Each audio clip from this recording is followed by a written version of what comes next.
Hoisting గురించి ప్రతి interview JavaScript గానీ, రియాక్ట్ గానీ, యాంగులర్ గానీ, వ్యూ గానీ, నోడ్ జేఎస్ గానీ, MERN stack, MERN full stack, MEAN full stack ఇలాగ ఏ ఇంటర్వ్యూ తీసుకున్నా జావాస్క్రిప్ట్ ఉంది అనంటే దాంట్లో హాయిస్టింగ్ అనే కాన్సెప్ట్ లేకుండా ఒక్క ఇంటర్వ్యూ కూడా కంప్లీట్ కాదు.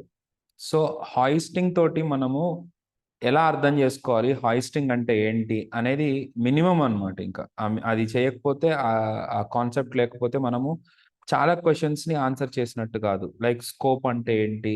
స్కోప్ ఎట్లా బిహేవ్ చేస్తది? వీటన్నిటికి స్టార్టింగ్ కాన్సెప్ట్ వచ్చేసి హాయిస్టింగ్. సో, హాయిస్టింగ్ జావాస్క్రిప్ట్‌లో ఎట్లా వర్క్ అవుతుంది? అసలు హాయిస్టింగ్ కాన్సెప్ట్ ఏంటి? అనేది ఒకసారి చూద్దాం. ఇప్పుడు ఆహ్, ఈ ఎగ్జాంపుల్ చెప్పొచ్చో లేదో తెలీదు గానీ, మన గార్బేజ్ బాటిల్ కలెక్టర్స్ ఉంటారు తెలుసు గదా! ఇప్పుడు ఇట్లా మనకున్న గార్బేజ్‌లో ఓన్లీ బాటిల్ ఏరుకునేటోళ్ళు గూడా ఉంటారు కొంతమంది. ఐయామ్ సారీ వాళ్ళేం తప్పు ఎక్కువ గురించి కాదు గానీ, అట్లా ఎక్కడ బాటిల్ ఉందా అని చూసుకొని ఏరుకొని బ్యాగ్‌లో యేసుకుంటారు గదా! ఇది గూడా అదే పరిస్థితనమాట. ఇదిగో ఇట్లా అనమాట. అట్లాగే హాయిస్టింగ్ ఏం చేస్తది అనంటే, మన కోడ్‌లో ఎక్కడెక్కడ వేరియబుల్స్ ఉన్నాయో చూసి, వాటన్నిటిని ఆ వేరియబుల్స్ డిక్లరేషన్స్‌ని ప్రోగ్రామ్ స్టార్ట్ అవ్వక ముందే పైకి తీసుకెళ్ళిపోతది. అంటే పైకి తీసుకెళ్ళిపోవడం అంటే ఓ పైకి కాదు. ఓపర్‌నై కం మన కోడ్‌లో పైకి తీసుకెళ్తదనమాట. దీన్ని all the variable declarations and function declarations are moved to the top of their code అని అంటారు. ఓకే. సో, కోడ్‌లో టాప్ తీసుకెళ్తదనేది పాయింట్. సో, ఇక్కడ నేను చెప్పిన పాయింట్ చాలా జాగ్రత్తగా అబ్జర్వ్ చేయాల్సిందేంటి అనంటే, ఓన్లీ వేరియబుల్స్ డిక్లరేషన్ మాత్రమే. దాని ఇనిషియలైజేషన్ గాని, దాని అసైన్‌మెంట్ గాని, దాని వాల్యూస్‌ని హాయిస్టింగ్ పైకి తీసుకెళ్లదు. ఆ విషయం మీరు గుర్తుపెట్టుకోండి.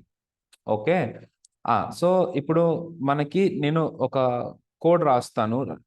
ఆ కోడ్‌ని బట్టి మీరు అర్థం చేసుకోండి.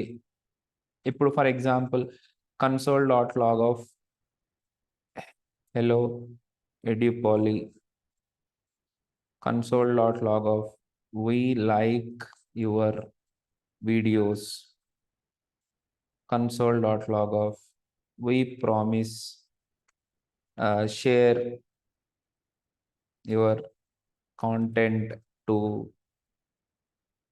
ఫ్రెండ్స్. తప్పకుండా షేర్ చేయండి. నాకు చాలా నీడ్ ఉంది. లైక్ చేయండి. ఎవరన్నా మీ ఫ్రెండ్స్ ఉంటే వాళ్ళ మొబైల్స్ తీసుకొని మరి సబ్స్క్రైబ్ చేసేయండి. Okay. Okay. Thank you guys. Okay. Ah, సరే ఇప్పుడు ఇక్కడ ఇంకొక వేరియబుల్ పెట్టుకుందాం. Var x is equal to 100 var a is equal to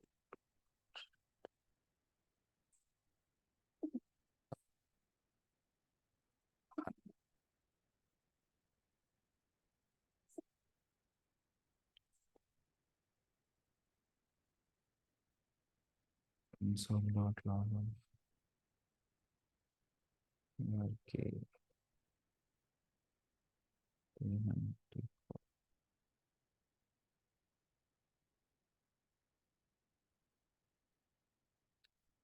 ఇట్లా మన దగ్గర కోడ్ ఉందనుకోండి. ఈ కోడ్‌లో ఉన్న ప్రతి వేరియబుల్ డిక్లరేషన్, ప్రతి variable declaration top of their బ్లాక్‌కెళ్ళిపోతుంది. టాప్ ఆఫ్ ద కోడ్‌కెళ్ళిపోతుందనమాట. అంటే వాస్తవానికి ఎట్లా జరుగుతుంది అనంటే, ఈ కోడ్ అంటే బిఫోర్ ఎగ్జిక్యూట్ అయ్యే ముందు మనకి ఒక ఫేజ్ ఉంటది. Before execution. ఇన్‌ఫాక్ట్ దాన్ని కంపైలేషన్ ఫేజ్ అంటారు గానీ, ఇది స్క్రిప్టింగ్ లాంగ్వేజ్ కాబట్టి నేను పూర్తిగా కంపైలేషన్ ఫేజ్ అని నేను చెప్పలేకపోతున్నాను. బిఫోర్ ఎగ్జిక్యూషన్ ఫేజ్ అనే అందరం అంటాం మరింకా. డాక్యుమెంటేషన్ గూడా అదే రకంగా చెప్తుంది. సో, బిఫోర్ ఎగ్జిక్యూషన్ ఫేజ్ దీంట్లో ఉన్న ఈ కోడ్‌లో ఉన్న వేరియబుల్స్ అన్నీ ఇట్లా అయస్కాంతానికి అతుక్కున్నట్టు పైకి లేసిపోతాయన్నమాట. అంటే ఈ కోడ్ ఏ రకంగా మారుతుంది అనంటే, ఫస్ట్ లైన్ అంటే ఇదే గదా! అంటే ఇక్కడ వార్ ఎక్స్ కామా, ఏ కామా, కే కామా, పి. అదేంటి సార్ ఇవి ఇఫ్ ఎల్స్‌లో ఉన్నాయి గదా! అండ్ మోర్ ఓవర్ ఇది కండిషన్. ఈ కండిషన్ ఎగ్జిక్యూట్ అయితే తప్ప కే వాల్యూకి రాదు గదా! అట్లాగే ఒకవేళ ఇఫ్ ఎగ్జిక్యూట్ అయితే ఎల్స్ ఎగ్జిక్యూట్ అవ్వదు. ఎల్స్ ఎగ్జిక్యూట్ అయితే ఇఫ్ ఎగ్జిక్యూట్ అవ్వదు. అలాంటప్పుడు ఇవెట్లా వస్తాయి అనంటే అదంతా లేదు. మీకు ఒకవేళ ఇది ఈ ఒక కోడ్ ఉంది, బ్లాక్లో ఉన్నాయి అని అంటే దాంట్లో ఎక్కడ వేరియబుల్స్ ఉన్నా వాటన్నిటిని అయస్కాంతం పిండుకున్నట్టు, బాటిల్స్ ఏరుకున్నట్టు జావా స్క్రిప్ట్ కంపైలర్ ఇంజిన్ ఏర్పుని పైకి తీసుకెళ్ళిపోతుంది. అంటే ఆ వేరియబుల్స్కి మెమొరీ అసైన్ చేసేయడం, ఆ వేరియబుల్స్కి సంబంధించిన లొకేషన్స్ క్రియేట్ చేయడం, ఈ పనులన్నీ ముందుగానే చేసి పెట్టేస్తుంది మీ జావా స్క్రిప్ట్. సో ఆ వేరియబుల్స్ డిక్లేర్ అయిపోతాయి. అది ఎఫ్లో ఉన్నా, ఎల్స్లో ఉన్నా, కండిషన్ ఫెయిల్ అయినా ముందు వేరియబుల్ డిక్లేర్ అయిపోతుంది. రైట్. సో ఇప్పుడు లైన్ నెంబర్ 16లో ఉన్నా సరే ఎక్కడ ఫస్ట్ లైన్లోనే ఈ వేరియబుల్స్ అన్నీ వచ్చేసినాయి. సో ఇప్పుడు దీంట్లో ఇప్పుడు నేను ఇక్కడ అన్నిటికంటే ముందు నేను console.log ఆఫ్ ఎక్స్ అన్నాను అనుకోండి, అక్కడ ఏం ప్రాబ్లం ఉండదు, దానికి అన్డిఫైన్డ్ అని అంటుంది. ఎందుకు అన్డిఫైన్డ్ అని అంటుంది అని అంటే ఎక్స్ అనేది మీరు డిక్లేర్ చేశారు, కానీ దాంట్లో ఏమి వాల్యూ పెట్టలేదు అని దీని మీనింగ్ అన్నమాట. అదే ఇప్పుడు నేను అసలు లేని వేరియబుల్ని కనుక నేను తీసుకోవడానికి డిస్ప్లే చేయడానికి ట్రై చేశాను అనుకోండి, ఏమైంది, మనకి రెఫరెన్స్ ఎర్రర్ వచ్చేసింది. అసలు దీన్ని డిక్లేర్ చేయలేదని తెలిసిపోయింది. ఎందుకంటే ఈ లైన్ ఎగ్జిక్యూట్ అయ్యేటప్పుడు చూసుకుంటది. వేరియబుల్ గ్లోబల్ స్కోప్‌లో వేరియబుల్ డిక్లేర్ అయ్యి ఉందా లేదా అనేది ముందుగానే చూసుకుంటది. చూసుకొని అది ఉంటే మీకు అన్‌డిఫైన్డ్ అని ప్రింట్ చేస్తది. లేకపోతే ఎర్రర్ ఇచ్చేస్తుంది. ఒక్కసారి ఎర్రర్ వచ్చిందంటే దాని కింద కేసీఆర్ ఉన్నా గాని ఎగ్జిక్యూట్ అవ్వదు. అచ్చా! ఇప్పుడు రేవంత్ రెడ్డా? రేవంత్ రెడ్డి ఉన్నా గాని ఎగ్జిక్యూట్ కాదు. సో ఈ రకంగా మనకి హాయిస్టింగ్ అనేది జరుగుతుంది. అంటే ముందు అన్ని వేరియబుల్స్ పైకెళ్ళిపోవడమే హాయిస్టింగ్ అంటే పాయింట్ నంబర్ 1. ఇప్పుడు దీని తర్వాత మనకు జరగబోయే కిష్కింధకాండ ఎట్లా ఉంటదని చూడండి. ఓకే. ఇప్పుడు ఈ కే అనే వేరియబుల్ హాయిస్ట్ అయితదా కాదా? ఎందుకంటే 100 > 34 ఉంది అని అనుకుంటున్నారు మీరు. ఇది ఫాల్స్ అయిన ఓహ్! ఇది ట్రూఆ? ఓకే. ఇది ట్రూ కాబట్టి మీరు ఇది డిక్లేర్ అవుతదేమో అనుకుంటున్నారు. That's okay. బట్ అసలు ఈ కోడ్ ఎగ్జిక్యూట్ కాకముందే నేను console.log ఆఫ్ కే అనంటే ఇప్పటికి గూడా నాకు అన్‌డిఫైన్డ్ అనే చూపించింది. అంటే కోడ్‌కి కే అనేది ఉందా లేదా అని తెలిసింది. అది గుర్తుపెట్టుకోండి. మరి పి కనుక నేను ట్రై చేస్తే ఏమైతదో చూద్దాం. పి గూడా అన్‌డిఫైన్డ్ అనే అంటుంది. మీకేమైనా డౌట్ ఉంటే ఇక్కడ ఇట్లా రాసుకోండమ్మా. అదిగో పి గూడా అన్‌డిఫైన్డ్ అనే అంటుంది. Got it? అంటే ఇక్కడ ఎల్స్‌లో ఉన్నా సరే, మీకు ఈ స్టేట్మెంట్స్‌లో ఉన్నా సరే, ఆ వేరియబుల్ డిక్లరేషన్ అయితే జరిగిపోయింది. ఓకే. రైట్. ఇప్పుడు అల్టిమేట్‌గా బయటకొచ్చినాం. ఇక్కడ console.log ఆఫ్ కే అన్నాం. కే వాల్యూ ఎంత అవుతది? 394 అవుతది. మరి పి వాల్యూ? అన్‌డిఫైన్డ్ గానే ఉంటది. ఎందుకు? ఈ ఎల్స్ పార్ట్ ఎగ్జిక్యూట్ అయితేనే కదా దాని అసైన్‌మెంట్ జరిగేది. కాబట్టి అన్‌డిఫైన్డ్ గానే ఉండిపోయింది. So this is what actually called hoisting. ఇక్కడ వరకు పిల్ల బచ్చా ఇది. ఇది ఎవ్వరన్నా చెప్తారు. ఇక్కడ వరకు చెప్పేటోళ్ళందరూ ఉంటారు. కానీ హాయిస్టింగ్‌ని మనము ఫంక్షన్స్ తోటి ఎప్పుడైతే బైండ్ చేస్తామో, అప్పుడు విచిత్రమైన ప్రభావాన్ని చూపుతుంది. సో నాకు ఫస్ట్ టైమ్ చదివినప్పుడు ఎట్లా అనిపించిందంటే ఇది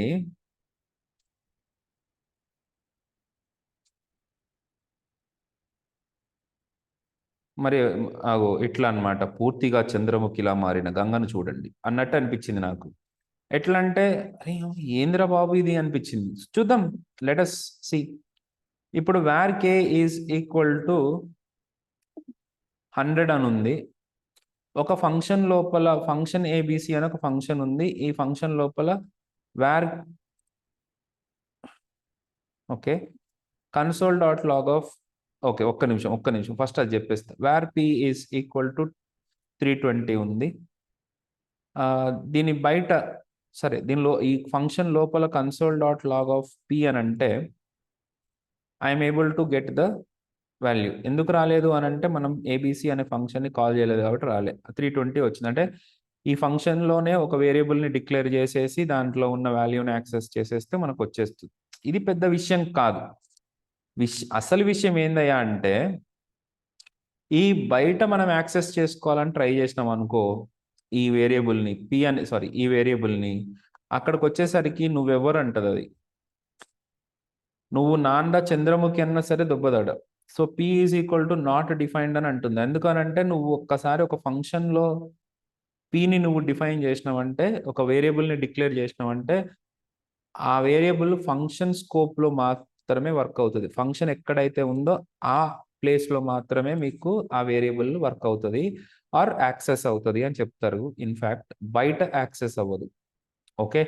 ఇదేదో అంటే మరి నిన్ను ఎవరి మనోభావాలు దెబ్బతీయట్లేదండి. అవేవో మంత్రాలు కొన్ని చోట్లనే పనిచేస్తాయి అంటారు కదా, అట్లనే అనమాట ఇది కూడా. ఓకే. సో, ఆ ప్లేస్‌లో మాత్రమే పనిచేస్తది ఇది. వేరే ప్లేస్‌లో పనిచేయదనమాట ఈ పి అనేది. ఎందుకనంటే p is defined inside the ABC function. So, function స్కోప్‌లోనే పనిచేస్తది. ఇది కూడా ఓకే. ఇది కూడా చాలా మంది చెప్పేస్తారు.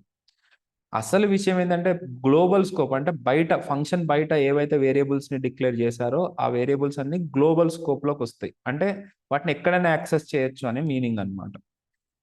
సో, ఇప్పుడు నేను ఇక్కడ ఈ ఫంక్షన్ లోపల console dot log of k అన్నాననుకోండి.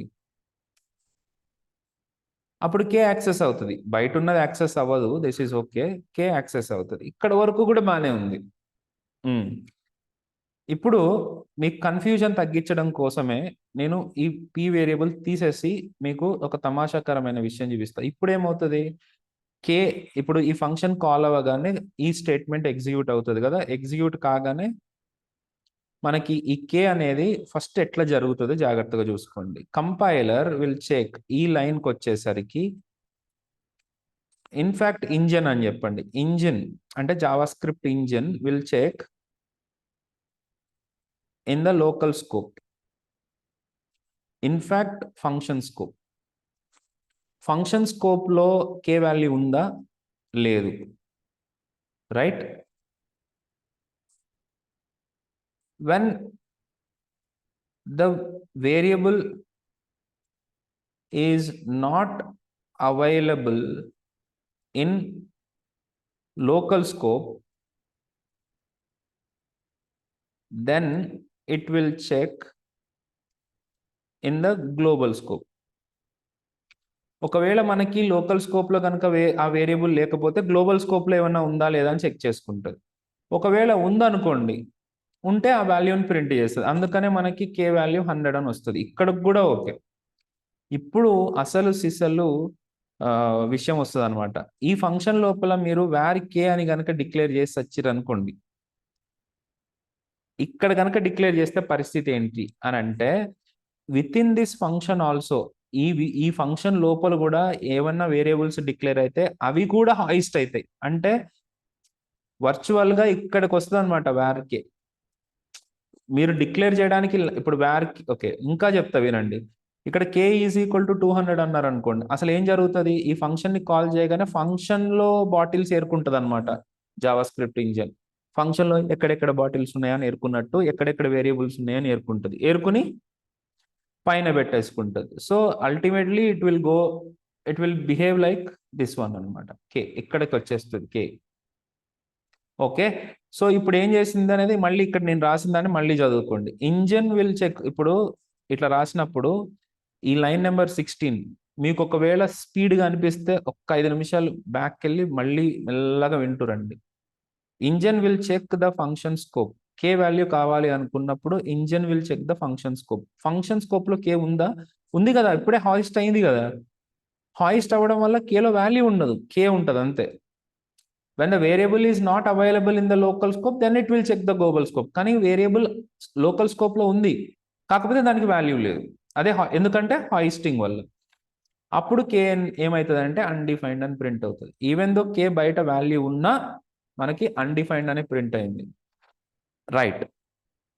So, ఇప్పుడు మళ్ళీ console dot log of k అన్నాననుకోండి. అప్పుడేమైద్ది? సారీ. ఆ! ఇక్కడ 200 ఒస్తది. ఇక్కడ వరకు బానే ఉంది. ఇప్పుడు చాలా మంది కన్‌ఫ్యూజ్ అవుతుంది ఏంటి అనంటే, ఈ 2 వేరియబుల్స్ ఓకే సార్. ఈ ఫంక్షన్‌ని కాల్ చేసిన తర్వాత కే ఈజ్ ఈక్వల్ టు 200 అయిపోయింది గదా! ఇప్పుడు నేను ఫంక్షన్ బయటకొచ్చిన తర్వాత కన్సోల్ డాట్ లాగ్ ఆఫ్ కే అనంటే, నాకు ఏ వాల్యూ ప్రింట్ అవుతది అని అడుగుతాడు. సో, అప్పుడు కే 200 అయిపోయింది గదా! 200 అని అంటున్నారు. కానీ కే లోకల్‌గా డిక్లేర్ అయిపోయింది చూసారా?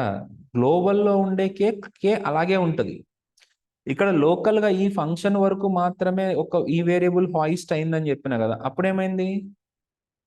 ఇక్కడికి కే వాల్యూ వచ్చింది. కే వాల్యూ ఎంతొచ్చింది? 200 అయింది. అది ఓన్లీ ఈ ఫంక్షన్ వరకే. మళ్ళీ బయటకొచ్చేసరికి ఎట్లాగో ఈ కే వాల్యూ ఈ ఫంక్షన్ అయిపోగానే అంతరించిపోతుంది. ఇప్పుడు అల్టిమేట్గా గ్లోబల్లో ఉన్న కే వాల్యూ ఎంత? ఇది మారలేదు కదా, గ్లోబల్ వేరియబుల్ అనేది కే వాల్యూ మారలేదు, కాబట్టి మనకి బయటకు వచ్చేసరికి కే ఈజ్ ఈక్వల్ టు 100గా ఉంటుంది. ఇది మీరు అర్థం చేసుకోవాల్సిన హాయిస్టింగ్ కాన్సెప్ట్. ఓకే, వీటి మీద చాలా రకాల కాంబినేషనల్ క్వశ్చన్స్ అడుగుతూ ఉంటారు. ముందు నేను చెప్పిన ఫండమెంటల్ని చాలా క్లియర్గా అర్థం చేసుకోండి. ఏదో ఆన్సర్ గుర్తుపెట్టుకోవాలని ట్రై చేస్తే మాత్రం బిస్కెట్ అవుతారు మీరు. చాలా క్లియర్గా అర్థం చేసుకోవడానికే ట్రై చేయండి, చేసి అప్పుడు మీరు దీన్ని ఆన్సర్ చేయండి. ఓకే, సో మీకు నచ్చితే లైక్ చేయండి, కమెంట్ పెట్టండి మంచిది. ఓకే, కొద్దిగా మంచిగా పెట్టండి అండ్ షేర్ చేయండి మీ ఈ వీడియోని అందరికీ. మంచిగా ఏదైనా రీచ్ అయితే మాకు హ్యాపీగా ఉంటుంది. ఏమంటారు? Thank you so much. See you in the next video.